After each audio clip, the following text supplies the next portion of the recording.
Alright, we forgot to set the borders because I removed the code. How we could set all borders? Again, very simple.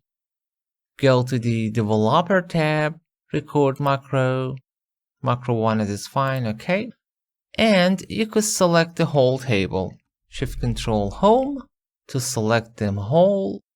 And I could go to the table design and use borders. Inside of that, set all borders and stop recording. Developer, stop recording.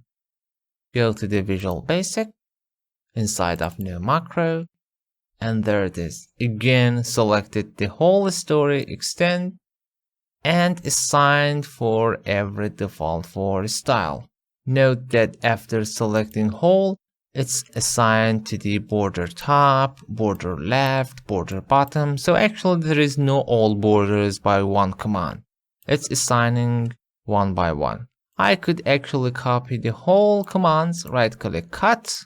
I remove every extra, we don't need them. I'm going user form. Let's add another command button and set all borders.